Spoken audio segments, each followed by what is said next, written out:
Good morning class. चलिए देखिए, last lecture में हमने हमारे प्रैक्टिकल ट्रांसफार्मर का इक्विवेलेंट सर्किट कैसे बनता है वो कम्प्लीटली समझा था। ये जो नीचे ड्रॉ हुआ है हमारे प्रैक्टिकल ट्रांसफार्मर का इक्विवेलेंट सर्किट, इसे एग्जैक्ट इक्विवेलेंट सर्किट या कंप्लीट इक्विवेलेंट सर्किट भी कहते हैं। तो ये हमारे प्रैक्टिकल ट्रांसफार्मर का इक्विवेलेंट सर्किट कैसे बनता है ये हमने लास्ट फ्यू लेक्चर्स में समझा था with the help of understanding the imperfections in our practical transformer. हमारा प्रैक्टिकल ट्रांसफार्मर हमारे आइडियल ट्रांसफार्मर से डिफरेंट होता है because of certain imperfections in it. In the practical transformer कुछ ना कुछ तो इम्परफेक्शंस होंगी। आइडियल तो वो चीज़ होती है जो हमें डिज़ायर है, जो हमें चाहिए है, जो हमें मिलती नहीं है। जो हमें मिलता है एक कोई प्रैक्टिकल चीज़ मिलती है तो हमारा जो हमारे प्रैक्टिकल ट्रांसफार्मर मिलता है that is different from our ideal transformer by these 4 imperfections. और हमने अबव 3 इम्परफेक्शंस को कंसीडर करते हुए एग्जैक्ट इक्विवेलेंट सर्किट ड्रॉ किया था लास्ट फ्यू लेक्चर्स में। तो अब यहाँ पे इस लेक्चर में हम क्या करने वाले हैं, यहाँ पे हम सीखेंगे कि equivalent circuit refer to the primary side क्या रहता है। लास्ट लेक्चर में मैंने आपको कहा था कि हमारी जो जर्नी रहने वाली है वो है गोइंग फॉरवर्ड इस इक्विवेलेंट सर्किट से होते हुए इस इक्विवेलेंट सर्किट तक रहेगी। ठीक है, तो अब बात करते हैं इतने सारे इक्विवेलेंट सर्किट पढ़ने क्यों हैं। ये इक्विवेलेंट सर्किट समझा, एक्जैक्ट इक्विवेलेंट सर्किट। अब एक और इक्विवेलेंट सर्किट सीखने वाले हैं हम, refer to the primary side वाला। अब ये refer to the primary side equivalent circuit क्यों सीखना है वो पहले समझ लेते हैं। ठीक है, कन्फ्यूजन तो आते आते ही सेपरेट कर देते हैं। कितने सारे इक्विवेलेंट सर्किट्स हम क्यों सीख रहे हैं।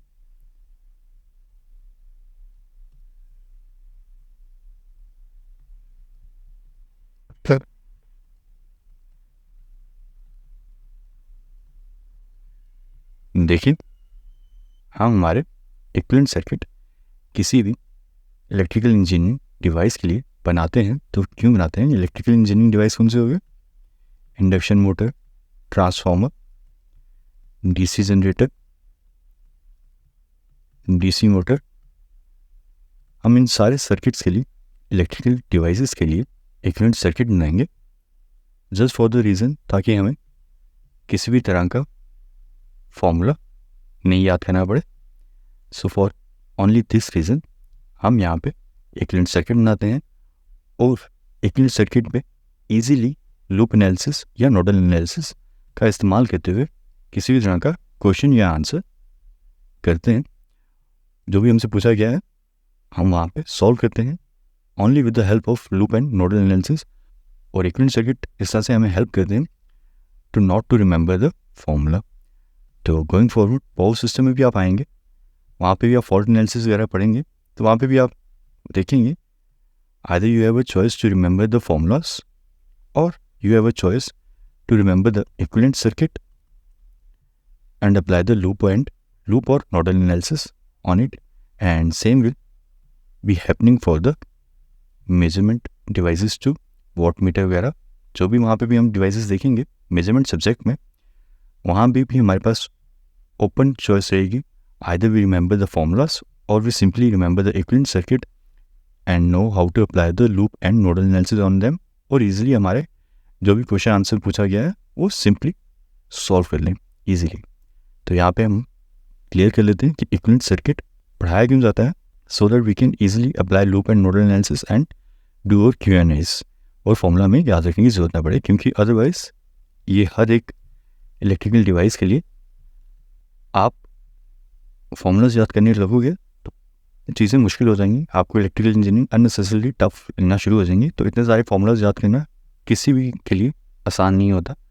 तो ईजियर वे ये रहेगा आप उन हर सर्किट का इक्विवेलेंट सर्किट बनाना सीखें और लूप एनालिसिस और नोडल एनालिसिस की हेल्प से क्वेश्चन आंसर उनका सॉल्व कर लें, चाहे कोई भी इलेक्ट्रिकल डिवाइस हो, कोई भी इलेक्ट्रिकल क्वेश्चन हो। आप नोटिस करेंगे इक्विवेलेंट सर्किट और लूप एनालिसिस और नोडल एनालिसिस की हेल्प से आप बिना फॉर्मूला याद किए वो सर्किट सॉल्व कर सकते हैं। उस सर्किट में कुछ भी power, reactive power, active power, current, कुछ भी पूछा गया आप इजीली सॉल्व कर सकते हैं with the help of loop और नोडल एनालिसिस। और मैं यहाँ पे अपने चैनल में जितना भी पढ़ाऊँगा वो लूप और नोडल एनालिसिस अप्लाई करते हुए ही सारे के सारे न्यूमेरिकल सॉल्व करवाऊँगा। फॉर्मूलाज बड़े रेयरली कोई आपको कहूँगा याद रखने के लिए। तो ठीक है, इक्विवेलेंट सर्किट क्यों बनाते हैं वो हमें समझ आ गया, so that we can apply loop and nodal analysis to solve और Q&As। तो अब बात आती है कि ये एग्जैक्ट इक्विवेलेंट सर्किट जो था यहाँ पे, यहाँ से हम यहाँ की तरफ क्यों जा रहे थे, इस क्वेश्चन का आंसर करने के लिए अभी मैं आपको सारी थ्योरी समझाइए।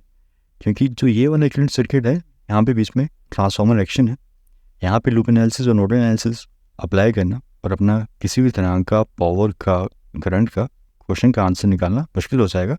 क्योंकि यहाँ पे ये ट्रांसफॉर्मर एक्शन को अप्लाई करना थोड़ा डिफिकल्ट हो सकता है, अननेसेसरी कॉम्प्लिकेशंस बढ़ाएगा। तो हम यहाँ पे ट्रांसफॉर्मर एक्शंस को हटा देंगे। हम क्या कर रहे हैं, यहाँ पे ये वाला इक्विवेलेंट सर्किट यूज़ करेंगे और simply loop analysis nodal analysis जो भी अप्लाई करना है उसे सिंपली अप्लाई करेंगे यहाँ पे to give the answer for anything asked in the question. तो ये वाला इक्विवेलेंट सर्किट हमें क्यों चाहिए उस बारे में बात क्लियर होगी, so that we can easily apply loop and nodal analysis. यहाँ पे ट्रांसफॉर्मर एक्शन अप्लाई करना पड़ना था लूप और नोडल का इस्तेमाल करते हुए, तो उस तरह से हमारा जो न्यूमेरिकल सॉल्व था करना वो कॉम्प्लिकेट हो जाएगा। तो हम क्या करेंगे, इस तरफ ट्रांसफॉर्मर की जो दो आइटम्स हैं R2 और X2 उसे हम सिंपली शिफ्ट कर देंगे हमारी प्राइमरी साइड पे, और हमें हमारा ये वाला सर्किट मिल जाएगा। और फिर इस पर लूप एनालिसिस और नोडल एनालिसिस लगा के जो भी हमें निकालना होगा, जो भी हमें पूछा गया होगा वो हम सिंपली निकाल देंगे क्वेश्चन में जो भी पूछा होगा। और सेकेंडरी साइड से जब प्राइमरी साइड पे R2 को शिफ्ट करेंगे तो हमारा जो फॉर्मूला बनेगा वो ये बनेगा। प्राइमरी साइड पे R2 जब हमारा आएगा तो हम उसे R2 को R2 डैश कहेंगे, और R2 डैश की वैल्यू रहेगी R2 multiply by N1 by N2 का होल स्क्वायर। सिमिलरली X2 जब हमारा सेकेंडरी साइड से इस साइड पे शिफ्ट होगा तो X2 को हम कहेंगे X2 डैश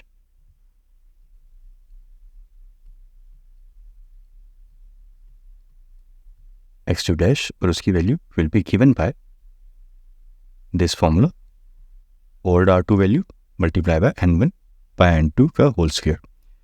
R2 सेकेंडरी से प्राइमरी साइड पे जा रहा है तो उसका वेलकम 1 करेगा, N1 करेगा। X2 सेकेंडरी साइड से प्राइमरी साइड जा रहा है तो उसका वेलकम N1 करेगा। ठीक है, तो मेहमाननवाजी सामने वाली पार्टी करेगी। R2 उठ के प्राइमरी साइड पे गया है तो N1 उसका स्वागत करेगा और N1 बाय N2 का होल स्क्वायर से मल्टीप्लाई होगा। Same goes for the X2। X2 भी सेकेंडरी साइड से प्राइमरी साइड पे गया है तो उसका स्वागत N1 करेगा, और वहाँ पे जो फॉर्मूला रहेगा वो N1 बाय N2 का होल स्क्वायर रहेगा। ठीक है, तो ये फॉर्मूला कंफ्यूजिंग नहीं होना चाहिए, बोलना नहीं चाहिए कि R2 को सेकेंडरी से प्राइमरी में करना था तो किस तरह से मल्टीप्लिकेशन रहती है N1 बाय N2 का होल स्क्वायर या N2 बाय N1 का होल स्क्वायर। R2 जा रहा है सेकेंडरी से प्राइमरी साइड पे, सो सेकेंड पार्टी स्वागत करेगी। R2 गया था सेकेंडरी से प्राइमरी तो N1 बाय N2। सिमिलरली किसी केस में आपको R1 डैश निकालना पड़ता है, मतलब आपको R1 को प्राइमरी से सेकेंडरी साइड पे शिफ्ट करना पड़ता है, तो यहाँ पे इसका वेलकम कौन करेगा, आपके R1 का N2। एंड सिमिलरली आपको अपना X1 डैश भी प्राइमरी से सेकेंडरी साइड पे भेजना पड़ता है for certain reason. So again आपके X1 का वेलकम कौन करेगा, सेकेंड पार्टी। ठीक है, X1 वहाँ पे शिफ्ट हुआ तो N2 न्यूमरेटर में आएगा। ठीक है, ये क्लियर हो गया फॉर्मूला। तो इस लेक्चर में जो आपको पढ़ाना था equivalent circuit refer to the primary side, वो यहाँ पे कंप्लीट हो जाता है। लास्ट लेक्चर तक हमने सीखा था एक्जैक्ट इक्विवेलेंट सर्किट कैसा रहेगा, प्रैक्टिकल ट्रांसफॉर्मर का आपका वो सीख लिया। इस लेक्चर में हमें सीखना था equivalent circuit refer to the primary side, वो भी हमारा कंप्लीट हो गया।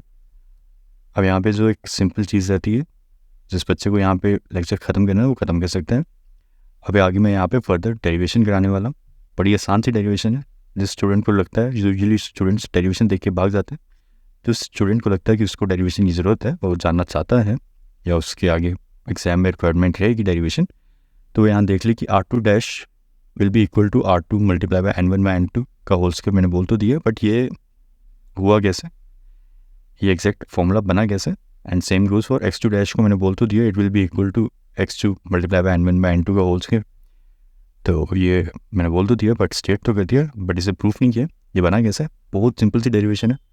देखना चाहते हो तो आराम से बैठ के देखिए, बहुत ही आसान डेरिवेशन है। जो नॉन इंटरेस्टेड स्टूडेंट्स भी हैं, जो लिमिटेड नॉलेज लेना चाहते हैं, वो भी देखेंगे तो आसानी से बन जाएगा, उनको भी समझ आ जाएगी डेरिवेशन।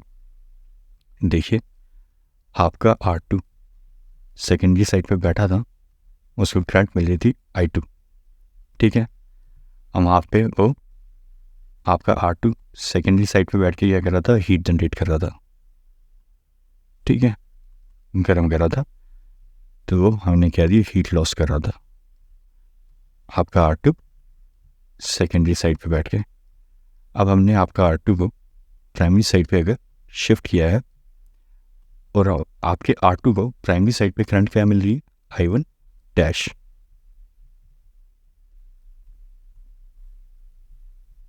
ये आ गई आपकी करंट I1, यहाँ पे चलेगी नो लोड करंट I0, और ये करंट आ गई आपकी I1 डैश। ज़्यादा वर्क नहीं होता I1 और I1 डैश में, 4 to 6% का डिफरेंस होगा, फिर ज़्यादा डिफरेंस नहीं होता। बट चलिए, जस्ट फॉर एकेडमिक पर्पस हम यहाँ पे I1 डैश ले रहे हैं, I1 भी लिख लेते हैं तो भी कोई चक्कर नहीं होता। तो अब आपके R2 को प्राइमरी साइड पे रेफर करने के बाद उसको करंट क्या मिल रही है, I1 dash.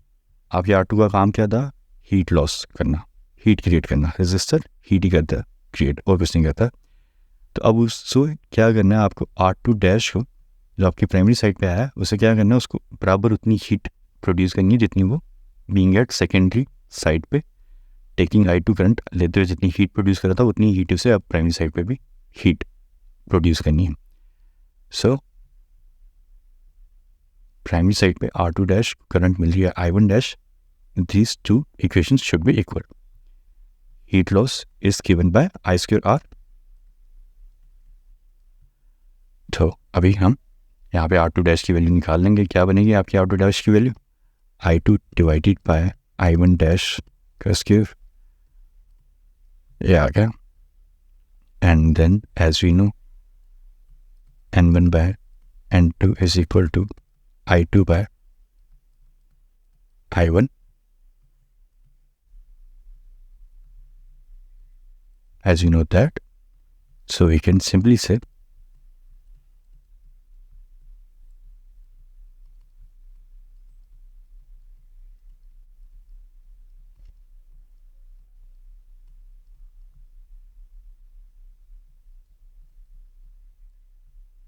R2 dash is equal to N1 by N2 का whole square multiply by R2।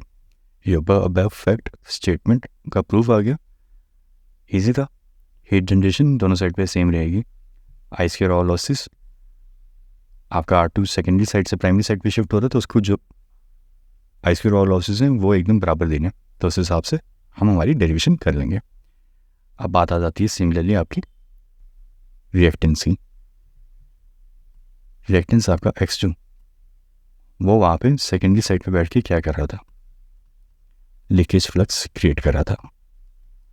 Leakage flux का क्या फॉर्मूला रहेगा आपका, same I square X. I square R हो जाता है आपका हीट लॉस, और फ्लक्स जनरेशन हो रहा है तो आई स्क्वायर एक्स। तो वहाँ पे आपको एक्स को करंट मिल रही थी I2 और उसकी वैल्यू थी X2। अब यही आपका सेकेंडरी रिएक्टेंस को मैं अगर प्राइमरी साइड में रेफर करूँगा तो उसे करंट क्या मिलेगी, I1। सेकेंडरी साइड पे लीकेज फ्लक्स जनरेट कर रहा था आपका रिएक्टेंस X2, I2 करंट लेके अब उसको करंट मिलेगी I1। अब I1 करंट को लेते हुए उसे बराबर लीकेज फ्लक्स बनाना है, तो उसका अब लीकेज रिएक्टेंस की वैल्यू क्या बनेगी, X2 डैश की। वो देख लेते हैं कंसेप्ट क्या रहेगा, उसे सेम बराबर लीकेज फ्लक्स बनाना है आपके X2 को, while being refer to the primary side. Current मिलेगी प्राइमरी साइड वाली I1। It is exact same derivation जैसे हमने ऊपर देखी। तो यहाँ पे आपके X2 डैश की वैल्यू क्या आ जाएगी, X2 multiply bye I2 by I1 का whole square And similarly, again, we can write this as n1 divided by n2 का होल स्क्वायर। राइटिंग मेरी पूरी टीडी की है, काफ़ी देर बाद लेक्चर रिकॉर्ड कर रहा हूँ तो टैब पे मैंने इतना हाथ बैठ नहीं रहा, तो इसलिए राइटिंग सारी ऐसे टीडी जा रही है। Don't mind the writing, concept समझ आना चाहिए। होपफुली आपको समझ आ गया होगा। ये डेरिवेशन भी छोटी सी कि यहाँ पे भी आपके x2 का काम था लीकेज फ्लक्स, जितनी वो सेकेंडरी साइड में बना रहा था, जब उसे रेफ़र किया गया प्राइमरी साइड में, नाम दिया गया x2 डैश, उसका काम क्या है, बराबर उतना ही लीकेज फ्लक्स जनरेट करना। और इसे करंट कौन सी मिल रही है इस बार, सेकेंडरी साइड पे मिल रही थी I2, अब मिल रही है उसको I1 डैश। तो यहाँ पे x2 की क्या वैल्यू रहेगी वो हमने निकाल ली, x2 की ये वैल्यू रहेगी तो वो सेम लीकेज फ्लक्स जनरेट कर देगा। तो ये थी एक सिंपल सी डेरिवेशन आपके x2 डैश की और R2 डैश की। Same derivation can be done for the R1 dash and x1 dash. तो यहाँ पे आपका लेक्चर कंप्लीट हो जाता है। Equivalent circuit of your transformer refer to the primary side. और इस इक्विवेलेंट सर्किट में हम लूप एनालिसिस और नोडल एनालिसिस की हेल्प से जो भी हमसे पूछा रहा होगा हम मज़े से कैलकुलेट कर लेंगे।